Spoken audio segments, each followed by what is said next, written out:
the capri crawl. I was worried about it. Well, I wasn't sure because when the baby was crawling, she would not crawl with both knees on the ground. Sometimes she would put one leg, like the foot, down. So instead of the knee on the ground, she put the foot down. So I looked it up, and there's all these websites that said that, oh, that's not a good thing. You gotta train them how to crawl properly because it affects them later in life. Of course, there are websites that are selling orthopedic, like they're doing this sort of stuff where they'll retrain your baby, you can schedule an appointment, etc. So a conflict of interest there. Then I asked a friend, and he said it's fine. She's way advanced for her age. I mean, he's a friend who does peds emergency medicine, so she knows some stuff about kids. And then I talked to another person who has kids, who's a doctor, saying, "Oh, that's really bad. That's like a sign of Asperger's. You gotta retrain them. So you could avoid having a kid with Asperger's." And then finally, just recently, we met some other kids, and I said, "Oh, wow, she's gonna walk really quickly. She's advanced beyond her age because she's doing the Capri crawl." You're like, "What's the Capri crawl?" Oh, they just named it after one of their friends' kids who walked really early, like before he was one. So it's very interesting how everybody has a different view of how normal somebody's development is. And the idea we should retrain kids, right? At what age should we train kids? Because if you think about it in the very beginning, we don't really train them to do much at all when they're babies. Like, do you train them to suck? Do you train them to eat?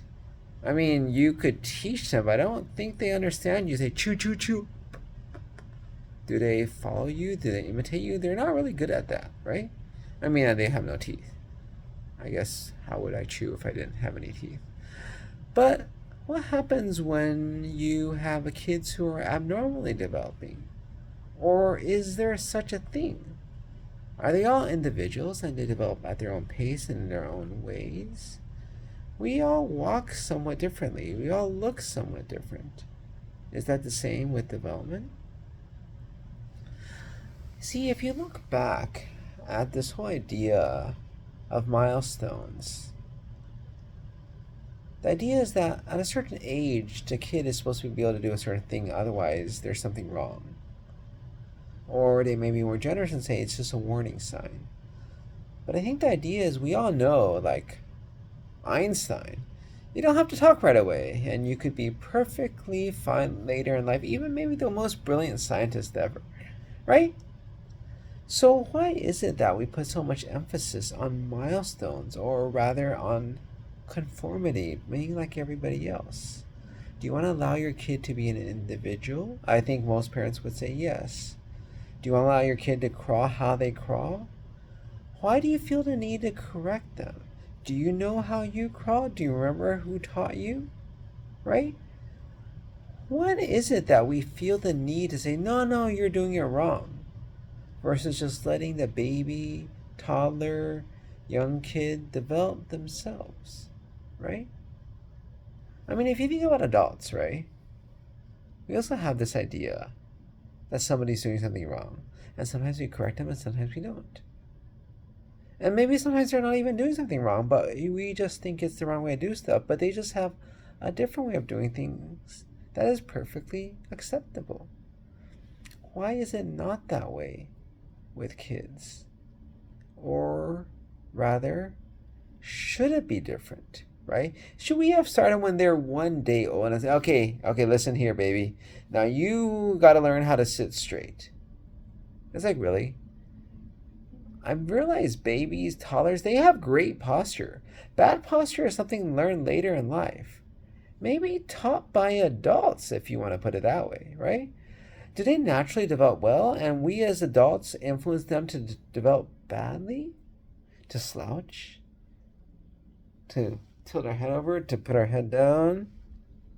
I mean, they don't grow up with a phone in their hand, right? And we do. We put our head down into our phone all the time. The Capri crawl makes it sound nice. It's just a naming thing. Instead of saying developmental milestones, just say what everybody else does, who cares, right? I mean, does it matter? How do you judge? development. How can you look at somebody who's in a process going from A to B and say, oh, yeah, you're not going to get to B correctly? You're not going to get to B. I mean, how do you even know these things, right? If someone's driving a freeway, you're like, oh, yeah, you're driving wrong. What is that supposed to mean? Like, if A to B is a really long distance from, say, New York to San Francisco, I mean, there's lots of different ways to drive there. How can you say they're doing it wrong? In the same way, how can you say that a baby is doing it wrong? What is that even supposed to mean? I don't know. And I'm going to have to keep that in my mind that maybe we don't know many things about development. And being hands off is better than hands on.